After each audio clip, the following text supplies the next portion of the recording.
सुंदर चीजों को मधुमक्खी जो है ना वो फूल पर बैठती है, और कुछ मक्खियां हैं जो फूल पर नहीं वो कुछ जरा सा गंदे के ढेर पर बैठती हैं। तो हमें सिर्फ बाल का खाल नहीं निकालना चाहिए, शब्दों को समझने का प्रयास करना चाहिए। समाधान यात्रा पर निकले हैं तो वो देश यात्रा पर जाएंगे, तो क्या उनको प्रधानमंत्री का कैंडिडेट है वो? मैं कह रहा हूँ क्यों नहीं है भाई, 75 साल हो गए देश के और बिहार का कोई आदमी प्रधानमंत्री नहीं बन पाया अब तक। प्रधानमंत्री बनने का तो हक है बिहार से। किसी मंत्री और मुख्यमंत्री के निजी रकम से यह सर्वे नहीं हो रहा है, आम जनों के पैसे से सर्वे किया जा रहा है। तो आम जनों तक भी इसकी खबर जानी चाहिए और इसको सार्वजनिक करना लाजिम होना चाहिए हुकूमतों के लिए। आखिर कौन सी साजिश है जो सार्वजनिक नहीं कर रहे हैं? नमस्कार, आप देख रहे हैं न्यूज़ 4 नेशन। मैं आपके साथ अभिजीत सिंह। मुख्यमंत्री नीतीश कुमार इन दिनों बिहार में समाधान यात्रा पर निकले हैं और वहीं बात करें तो बीजेपी का साफ तौर पर कहना है कि ये समाधान यात्रा नहीं, ये विदाई यात्रा है। इसी बात करने के लिए हमारे साथ AIMIM के प्रदेश अध्यक्ष अख्तरुल इमाम, इनसे बात करेंगे। मुख्यमंत्री नीतीश कुमार समाधान यात्रा पे, इसको आप कैसे देखते हैं? नहीं, देखिए, एक मुख्यमंत्री को जिम्मेदारी है कि वो कम से कम क्षेत्र की समस्याओं से अवगत हो, उसका समाधान कराए। और समाधान सिर्फ स्थल में जाकर नहीं होता है, समाधान के लिए तो असेंबली बनी हुई है, लेकिन कभी कभी जमीन पर भी जाना चाहिए। लेकिन क्या पदाधिकारियों से मुलाकात होकर सिर्फ समस्याओं का समाधान हो जाएगा? पदाधिकारियों ने हमेशा समस्याओं पर लापापोथी की है, पर्दा डाला है। उसके लिए आम जनप्रतिनिधियों से माननीय मुख्यमंत्री जी को मुलाकात करनी चाहिए, मेरी गुजारिश है। और वो गए हैं तो अब उनके बाद ही हम लोग कह पाएंगे कि इनके जाने के बाद समाधान हुआ है या समस्या वहीं की वहीं रह गई हैं। मैं पूर्णिया जिला के अमोर से आता हूँ और वहाँ 7-8 साल से 2 पुल लटक रहे हैं, रसेली और खाड़ी, और वहाँ वो पुल नहीं बन पा रहे हैं विभागीय उदासीनता के कारण। अगर माननीय मुख्यमंत्री वहाँ जाएं, हम उनका स्वागत करते हैं वहाँ आए तो, और वहाँ कम से कम उस जगह पे पहुंच जाएंगे तो मैं समझूंगा कि वो समस्याओं को देखने के लिए तैयार भी हैं ताकि उनका समाधान भी हो सके। यदि समस्याओं को निकट से देखने के लिए तैयार नहीं है तो वीडियो कॉन्फ्रेंसिंग के जरिए से पदाधिकारियों से मीटिंग होती ही है। फिर ये मीटिंग जहां आप जिस जिला में जाते हैं उस जिला में हफ्ता 10 दिन का पूरा काम ठप हो जाता है आम जनता का। सारे पदाधिकारी तैयारी कर रहे हैं कि माननीय मुख्यमंत्री जी आ रहे हैं, और नतीजा ये हो रहा है कि जनता का अगर इतना नुकसान हो रहा है, कुछ भला होना चाहिए। आपने बात कहा कि पूर्णिया जिला में जाइए, आप पुल का वहाँ देखिए हालात, तो मुख्यमंत्री जहाँ जहाँ जा रहे हैं उससे पहले वहाँ का हालत सही कर दिया जा रहा है, इसको आप कैसे देखते हैं? अगर सही कर दिया जाए तो मैं कहूँगा नेले पे दहला हो जाएगा। माननीय मुख्यमंत्री का हम लोग वाहवाही करेंगे, और कर भी नहीं सकते। वो तो उन क्षेत्रों में नहीं, अगर वही मैं कह रहा हूँ कि हमारे माननीय मुख्यमंत्री अगर समाधान के लिए निकले हैं तो हम ये नहीं कहते आपके जाने से हो जाएगा। वो तो कोई दिव्य शक्ति है नहीं कि हो जाएगा। लटक रहा है जो पुल 8 सालों से 10 सालों से, वो इतना आसानी से हो जाएगा, वो होना ये संभव नहीं है।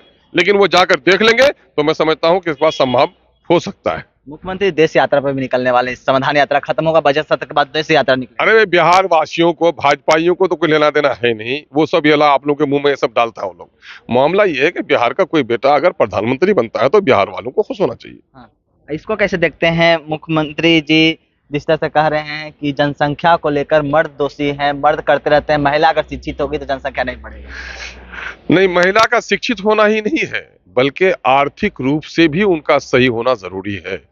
बिहार में जो इस वक्त सर्टिफिकेट दिया जा रहे हैं वो खानापूरी है, शिक्षित नहीं हो पा रहे लोग। क्लास 5th में जो टीचर पढ़ाते थे वो स्कूल हो गया +2, मिडिल स्कूल को कर दिया +2। न टीचर बढ़े न वर्ग कक्ष बढ़े, तो वहां पर बच्चे इम्तिहान दे रहे हैं मैट्रिक का और इंटरमीडिएट का। जाहिर है कि उन बच्चों को क्या ज्ञान होगा। तो मैं समझता हूं ज्ञानी माने सर्टिफिकेट होल्डर इलिटरेट पैदा किया जा रहा है। बीजेपी वाले कर रहे हैं मर्यादित बयान है उनको, इस बयान को। अब जबान कभी फिसल जाती होगी, जरा सा होता होगा। अब आज मैं कह रहा हूं कि देखो, सुंदर चीजों को मधुमक्खी जो है ना वो फूल पर बैठती है, और कुछ मक्खियां हैं जो फूल पर नहीं वो कुछ जरा सा गंदे के ढेर पर बैठती हैं। तो हमें सिर्फ बाल का खाल नहीं निकालना चाहिए, शब्दों को समझने का प्रयास करना चाहिए। मुख्यमंत्री बोल रहे थे जैसे इस तरह से कि समाधान यात्रा पर निकले हैं तो वो देश यात्रा पर जाएंगे, तो क्या उनको प्रधानमंत्री का कैंडिडेट है वो? मैं कह रहा हूँ क्यों नहीं है भाई, 75 साल हो गए देश के और बिहार का कोई आदमी प्रधानमंत्री नहीं बन पाया अब तक। तो प्रधानमंत्री बनने का तो हक है बिहार का। जातिगत जनगणना कैसे देख रहे हैं बिहार में? जातिगत जनगणना, जातिगत देखिए, मैं बड़े दुख के साथ में लेकिन समर्थन करता हूं, बड़े ताकत के साथ। दुख क्यों? दुख इसलिए कि देश की आज़ादी से पहले पूरा देश अंग्रेजों के खिलाफ राष्ट्रवाद के नारे लगा रहा था और 15 अगस्त सन 1947 को देश आज़ाद हुआ और लोगों ने राष्ट्रवाद को दफना दिया।